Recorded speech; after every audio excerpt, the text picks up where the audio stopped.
तकरीबन 100 साल पहले मराकश में एक बादशाह हुकूमत करता था जिसका नाम इब्राहिम था। उसका सिर्फ एक ही बेटा था।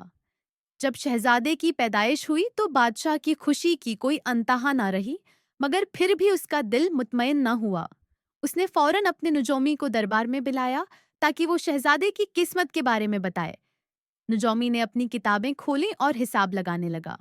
वो बार बार सफ़हात पलटता, कभी उसका रंग जिर्द पड़ जाता और कभी सर्ख, जैसे किसी बहुत बड़े खतरे को देख रहा हो। काफी देर गुजर गई मगर उसने कुछ ना कहा।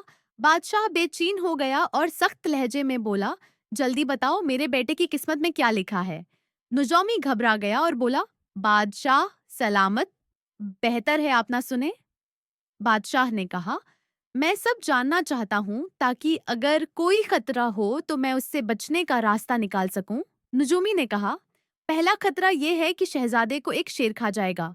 बादशाह चौंक गया मगर फिर बोला, उससे बड़ा खतरा क्या हो सकता है, आगे भी बताओ। बड़ी मुश्किल से नुजूमी ने कहा, अगर शहजादा किसी तरह शेर से बच गया तो वो खुद आपकी जान लेगा। ये सुनकर बादशाह तवील वक्त तक खामोश रहा। फिर उसने आसमान की तरफ हाथ उठाकर दुआ की और कहा, मैं अपनी और अपने बेटे की जान बचाने की हर मुमकिन कोशिश करूंगा, चाहे मुझे किस्मत से ही क्यों न लड़ना पड़े। बादशाह ने पहाड़ों में एक सुनसान जगह तलाश करवाई और वहां जमीन के अंदर एक महफूज तहखाना बनवाया। इस तहखाने का दरवाजा दरख्तों और झाड़ियों से छिपा दिया गया।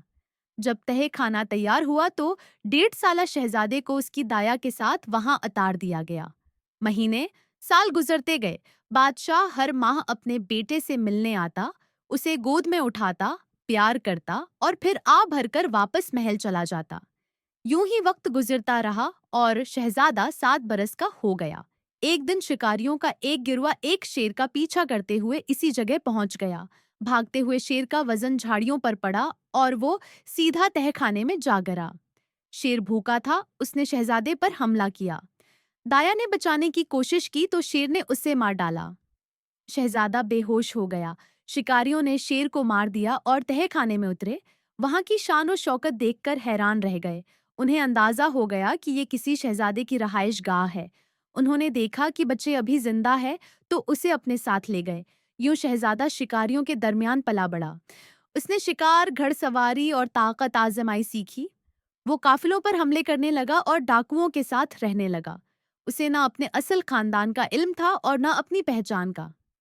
एक दिन एक मुसल्लह काफिले से लड़ाई में शहजादा जख्मी होकर बेहोश हो गया। जब होश आया तो वो तन्हा था। वो चलता चलता एक खजाने के मुतलाशी से मिला जो उसे अपने साथ ले गया। दोनों ने मिलकर एक कनोवा खोदा जिसमें सोना भरा हुआ था, मगर खजाने के लालच में इस शख्स ने शहजादे को कनोवे में धोखा देकर बंद कर दिया।